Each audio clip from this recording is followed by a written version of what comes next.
구독자 여러분 안녕하십니까. 겨울인생입니다. 자, 어제 방송해 드렸던 1부 시간에 이어서 승무패 37회 저 2부 시간, 자, 지금부터 분석 영상과 함께 곧바로 시작하겠습니다. 자, 방송을 시작하기 전에 구독과 좋아요, 알림 설정 부탁드리고요. 겨울인생의 축구 이야기 영상에서는 소액으로 도전하시는 유저분들을 위해서 이변이 가능한 팀이 선전할 수 있는 구간을 선택하고 조합을 해서 최종적으로 그 공략 구간을 설정을 합니다. 그래서 제가 선택한 픽을 그대로 클립보드에 담으시는 것보다 구독자님들께서 마음에 두고 계시는 구간과 그 일치하는 경기는 믿음을 가지고 단통으로 던져보는 기회로 삼으시고, 구독자님들의 생각과 판이한 경기들은 저렇게 생각하는 사람도 있구나 하시면서 그냥 패스하시는 지혜를 발동하셨으면 좋겠습니다. 하이리스크 하이리턴을 추구하는 패턴이기 때문에 그 고액으로 베팅하시는 유저분들께서는 멘탈 보존에 위험이 많은 그런 구간으로 사료가 됩니다. 자, 그럼 2부 시간의 분석 영상 지금부터 함께 보시겠습니다. 오늘의 첫 번째 경기는 6번 대상 경기부터 달려보도록 하겠습니다. 강원과 수원FC의 17라운드 일정입니다. 지난 어린이날에 치러졌던 올 시즌 첫 맞대결, 이날의 경기력만 놓고 본다면은 10번 자고 일어나도 수원FC를 선택하게 되겠죠. 이성우의 PK가 선언되어야 마땅했었고 2대 0이 되었다면 남아있던 시간들을 감안한다면 그 강원으로서는 복구불능인 상황이 되었을 거라고 생각이 됩니다. 수원FC가 후반 종반에 실점 당했던 두 골, 자, 이 두 골 모두가 수비진들의 실책성 플레이에 기인했던 점을 기억해 볼 필요가 있고요. 만약에 수원이 두 골 차의 리드를 가져갔었더라면 그 극도의 긴장감이 동반되는 그 하이텐션 플레이도 없었을 것이라고 생각을 해보고 있습니다. 그 이승우가 그러니까 발이 꺾일 정도로 차였는데 그 PK가 만약에 선언됐었더라면 2대 0이 되고 그리고 또 수비 라인 삼선들에게도 이런 극도의 긴장감을 주는 그런 플레이를 유발케 하지 않았을 거라고 생각이 들고요. 그리고 또 종료 직전에 그 안데르손의 골대 강타, 이렇게 본다면은 아무튼 양 팀의 1차전은 그 신이 있다면은 결과를 이미 정해놓은 듯 한 시즌에 한 번 나올까 말까한 실책성 실점을 했던 수원FC가 승리할 수 없었던 경기였다고 볼 수가 있습니다. 자, 바로 여기에서 수원FC가 A매치 기간 동안 가장 효율적인 시간을 보낼 수 있지 않았나 하는 생각을 해봅니다. 이 삼선의 미스매치에 관련된 그 조직적인 부분은 상당히 개선되었을 거라고 보고요. 그리고 지난 그 맞대결이 지금 6월이니까 5월, 그러니까 한 달밖에 되지 않았죠. 지난달에 치러졌기 때문에 1차전과 대비해서 A 라인업에 손실도 없는 그런 수원FC라고 볼 수 있고, 강원은 중앙 2, 3선의 김희석과 이기혁의 부재, 그리고 측면 3선의 윤석영도 출전이 가물가물합니다. 자, 이런 부분은 빌드업의 제한적인 상황에 놓여지리라 보고요. 그리고 지난 수원FC와의 1차전에서도 고평점을 받았던 몇 안 되는 강원 선수들의 면면들을 보면 주말에 나설 수 없을 것 같은 이기혁이라든지 윤석영, 강투지였다는 부분은 분명히 지난 1차전보다 훨씬 더 수원FC가 자신들의 파이널 서드를 지배하지 않을까 예상되는 부분이기도 합니다. 어떻게 보면은 그 윤정환 감독이 내어놓을 짝짓기 3선은 그 페널티 에어리어 안에서도 원투 패스가 가능한 이성우와 안데르손이 있는 수원이라는 점에서 강원의 5연승은 소원하리라 보여집니다. 자, 수원은 국대로 차출되었다가 들어온 중앙마지노선이죠. 공경환의 그 출전이 힘들어 보이는 리스크를 김원중 감독이 어떤 카드로 지혜를 만들어낼지가 궁금하지만 그냥 이런저런 고민 없이 수원에다가 총알 보따리 풀어놓고 무승부 구간을 보험 차원에서 공략을 해볼 예정입니다. 두 번째 경기는 후쿠오카 사간도스의 7번 대상 경기입니다. 7번 경기를 말씀드리기 전에 6번 경기에서 한 가지만 덧붙인다면 그 페널티 에어리어 안에서 볼 터치를 하는 퀄리티, 이런 부분들에서는 K리그에서 아마 수원FC가 가장 돋보이지 않나 이런 생각이 들고요. 그 좁은 공간에서 수많은 수비수들 사이를 드리블 한다든가 아니면 원투 패스를 한다든가 정말 상대 키퍼의 그 심장이 쫄깃쫄깃해지는 순간들을 연출할 수 있는 부분, 상대가 까딱 잘못하다가는 PK를 내줄 수도 있는 그런 화려한 드리블이 가능한 팀이 수원FC지 않나 이런 생각이 듭니다. 그래서 강원이 지금 중앙 2, 3선에 어느 정도 리스크가 있는 그런 부분으로 사료가 되고요. 이런 상황에서 수원을 다시 맞이하게 된다는 건 굉장히 불 붙고 있는 집에 기름을 조금 붓는 그런 느낌이 들지 않나 이런 생각이 됩니다. 그래서 수원 FC가 물론 무승부도 뭐 충분히 가능한 시나리오지만은 이번만큼은 좀 승리를 가져가지 않을까 이렇게 생각을 해봤습니다. 다시 7번 경기로 돌아서 가보겠습니다. 후쿠오카 사간도스 경기는 개인적으로 보는 사간도스의 가장 큰 단점은 롱패스나 모든 크로스 이런 부분에서 도착지까지 성공률이 최악이라는 부분. 자, 이런 부분이 사간도스 경기를 보면서 가장 와닿는 부분, 뭐 그렇게 말씀을 드릴 수가 있겠습니다. 사간도스 같은 경우는 사간도스가 이렇게 롱패스를 할 때 뭐 성공할 때도 있겠죠, 물론. 근데 굳이 저걸 해야 되나 생각이 들 정도. 무슨 말씀 드리는 건지 알겠죠? 굳이 할 필요도 없다는 생각이 들 정도로 정확성이 떨어지는 경우가 굉장히 많은 사간도스입니다.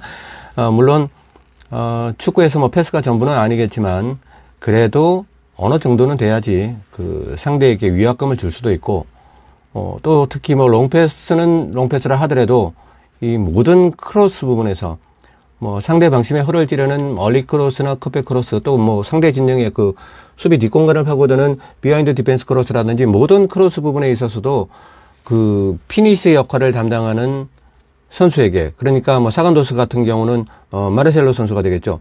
이 피니시를 할 수 있는, 파이널을 때릴 수 있는 정확한 지점에 배달이 안 됩니다.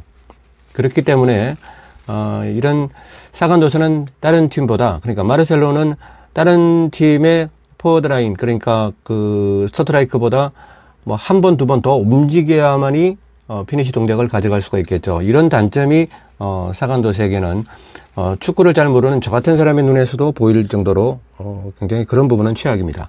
자, 이런 부분이 만약에 그 맞아 떨어질 때도 있죠. 물론 사간도스라고 항상 그러는 건 아니니까 그 롱패스라든지 뭐 얼리크로스라든지 이런 부분들이 딱딱 잘 맞아 떨어졌을 때는 승리의 빵빠레를 올리기도 하지만 삼선에서 최전방으로의 그 오배송이라고 하죠. 우리 택배로 치면 이 오배송이 잦은 날은 속절없이 패하는 그런 루틴의 사간도스라고 보시면 되겠습니다. 최근의 경기를 예로 든다면은 전자가 가와사키를 5대2로 잡던 날, 그리고 후자가 그 다음 바로 다음 경기였죠. 나고야에게 0대2로 틀리던 날이라고 보시면 되겠습니다. 똑같이 홈 경기였고 바로 이어지는 경기였는데 가와사키는 5대2로 완전히 학살을 하고, 그리고 나고야에게는 0대2로 허망하게 패했던 이런 부분들이 그러니까 사간도스의 그 들쭉날쭉 경기력의 원천이라고 보시면 될 것 같습니다. 마르셀로 혼자서 메이킹하고 피니시하기에는 한계가 있다고 보여지고요. 부재가 예상되는 양팀의 자원들로 인해서 경기가 루즈해질 부분은 하나도 없어 보입니다. 후쿠오카는 왼쪽 삼선의 요타, 그리고 사간도스는 중앙 삼선의 야마자키 정도가 눈에 띄긴 합니다.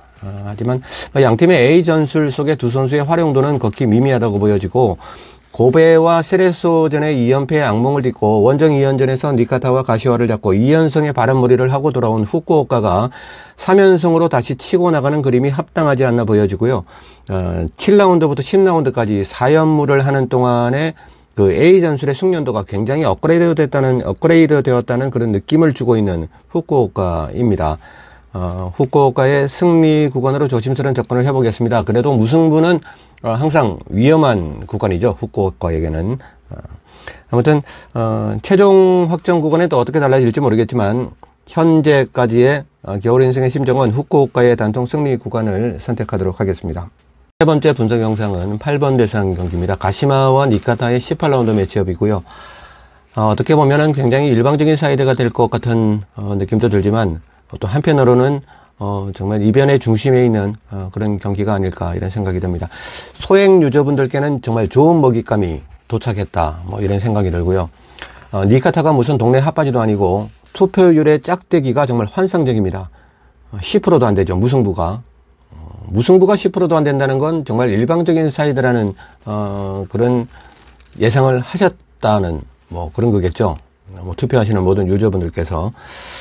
그래서 보면 니카타 같은 경우는 중앙 삼선의 토마스 등이 국대 차출이 안 되면서 이 호주, 오스트레일리아 국대잖아요. 근데 이번에 국대 차출이 안 되면서 니카타에게는 뭐 상승세를 이어갈 수 있는 호재들이 뭐 연속되고 있는 그런 분위기입니다.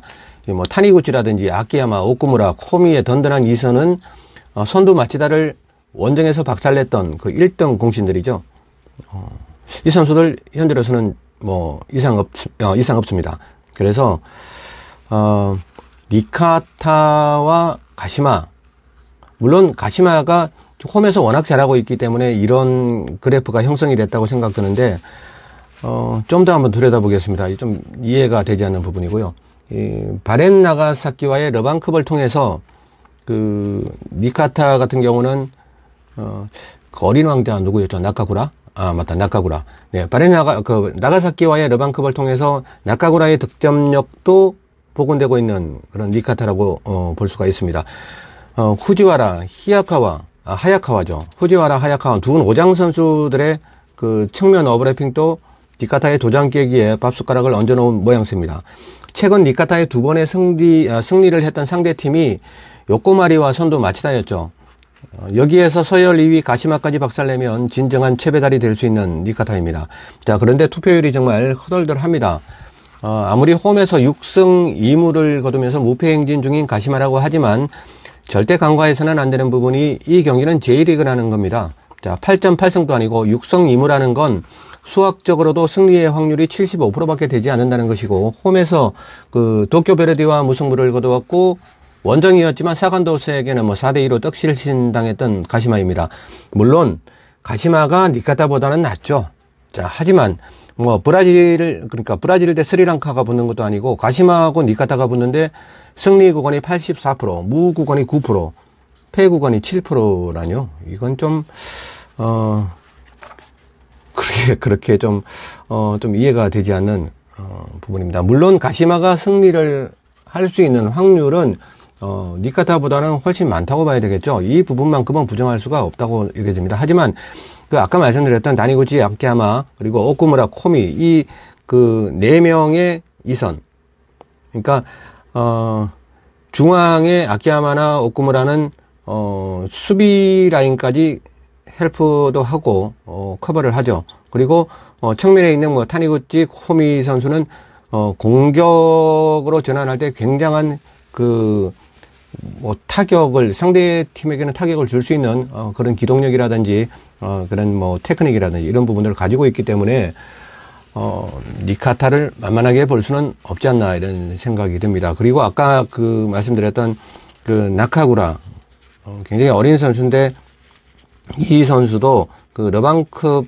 그 바렌 나가사키와의 러방컵을 통해서 득점력이 더 상승이 되는, 한동안 또 침묵을 하다가 최근에 그 러방컵을 통해서 경기력을 완전히 끌어올린 듯한 그런 느낌이 들고, 그리고 그 니카타의 3선의 후지와라, 하야카와 선수가 상대적으로 노장 축에 들어가는데, 이 두 선수가 그 빌드업, 그러니까 오버래핑을 할 때 상대팀, 그러니까 가시마에게 분명히 아마 타격을 한 번 정도는, 뭐 한두 번 정도 치명적인 타격을 줄 수 있는 그런 퀄리티는 가지고 있다는 생각이 듭니다. 그리고 니카타의 어떤 그 도장 깨기 본능, 뭐 요코마리라든지 비셀고베라든지 뭐 아무튼, 그리고 마치다라든지, 제가 고베를 왜 말씀드렸나요? 고베도 한번 봐야 되겠습니다.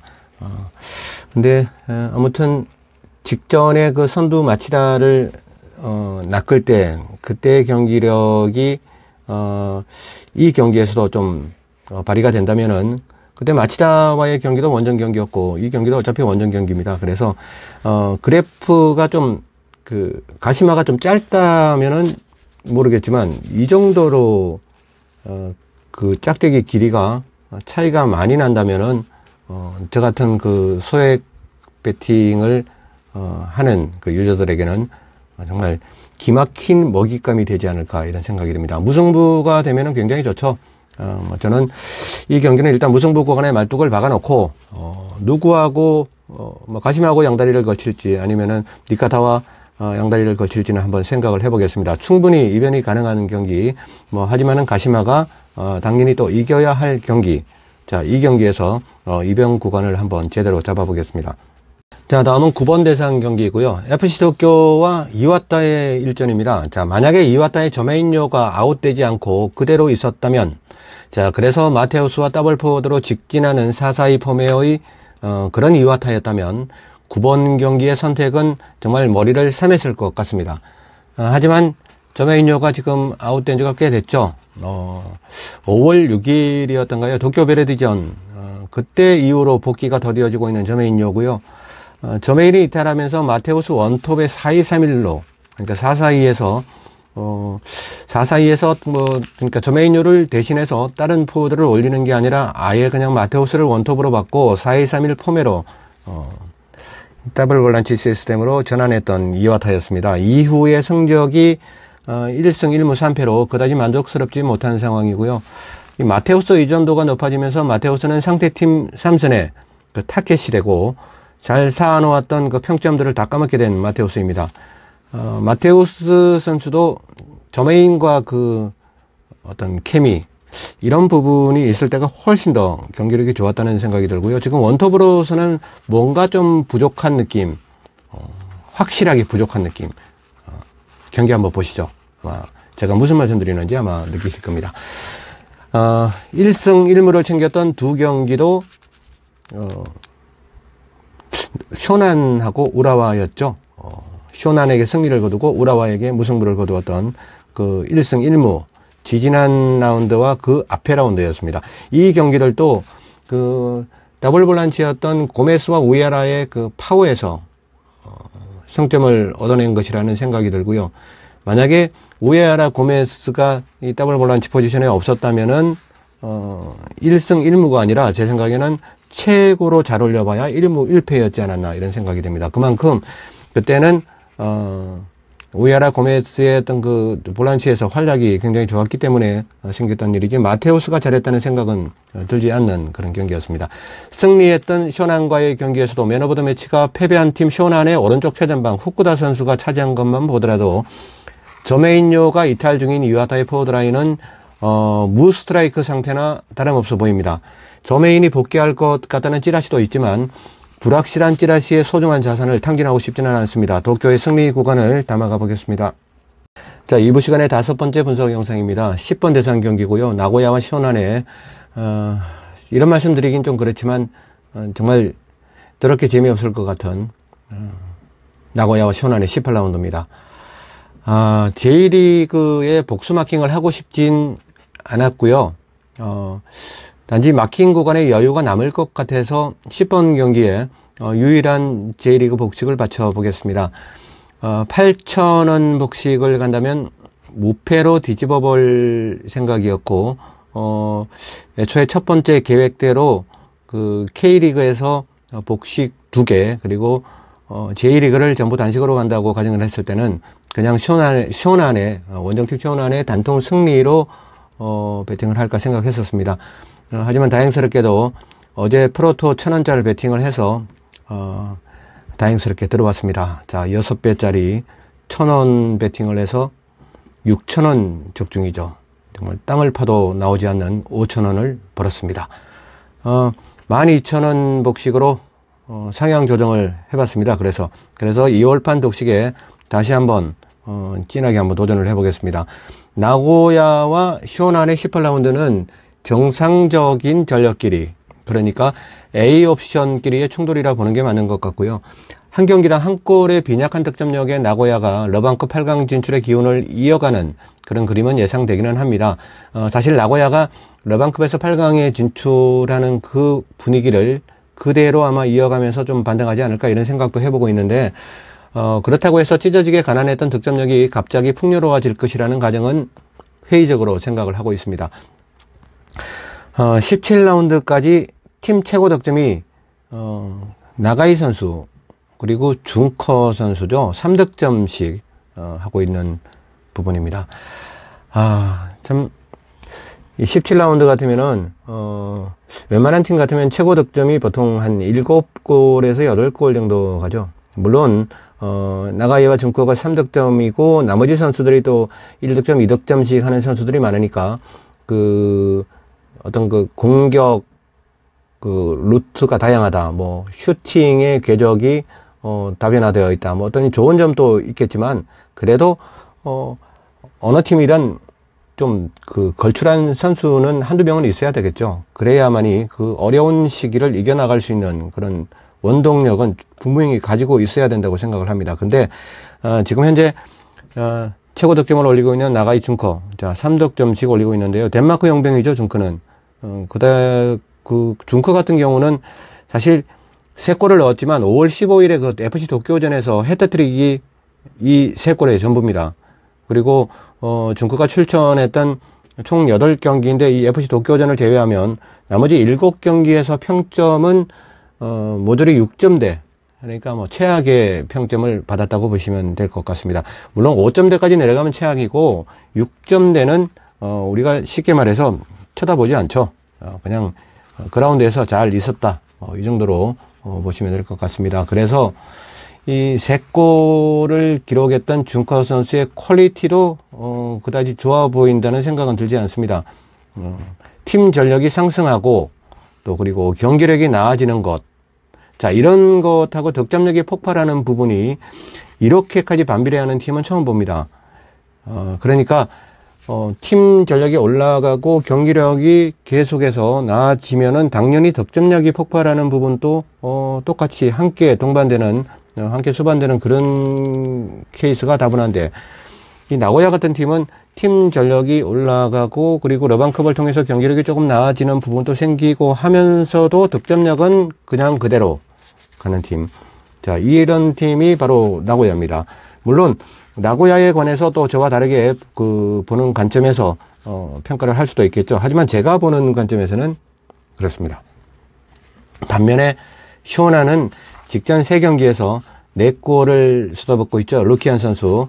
그리고 역시 직전 7경기에서 5골을 기록하는 그 미친 퍼포먼스를 보여주고 있는 후쿠다 쇼.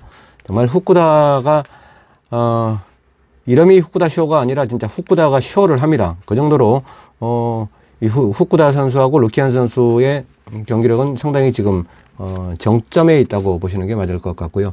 자, 원볼란치 포지션의 신동, 다나카 선수.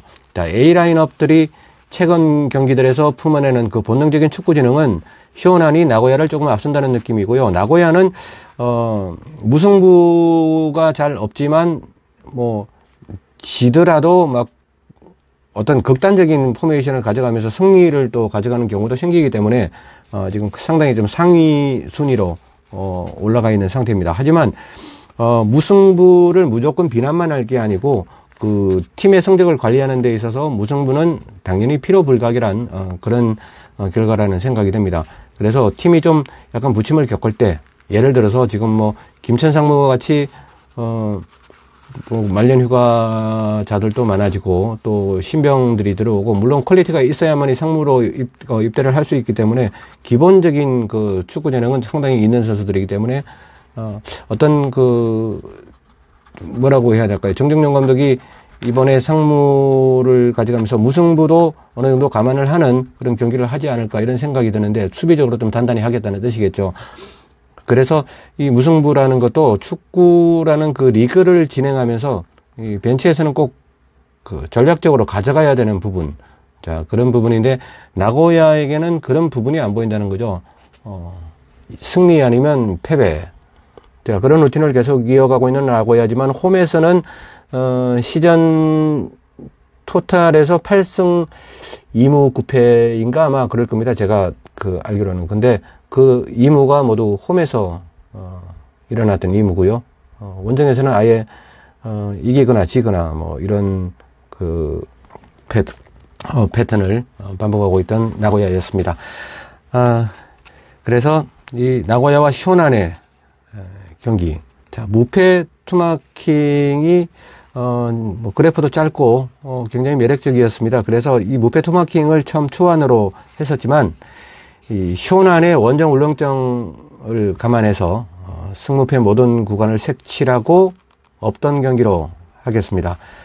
시오난의 그 단통 구간도 한번 고려 범직한 그런 경기이지 않을까, 이런 생각도 들고, 나고야는 또 이럴 때 우리가 또 정말 실망하고 있을 때 또 승리를 챙겨내는 또 그런 팀이기 때문에 이 경기는 사실 승무패로 모두 지우는 게 맞지 않나, 이런 생각을 해보고 있습니다. 이상으로 승무패 37회차 겨울인생의 축구 이야기 채널 방송을 모두 마치도록 하겠습니다. 남은 경기들은 오늘 늦은 밤에 3부 방송으로 다시 찾아뵐 거고요. 그리고 내일은 5시 50분에 마감이 되기 때문에 멤버십 전용 채널로 편성된 최종 확정 구간 방송은 오후 3시 이전까지 업로드를 마칠 예정입니다. 멤버십 가족님들께서는 알림 설정 다시 한번 확인하시길 부탁드리겠습니다. 겨울인생이었습니다. 감사합니다.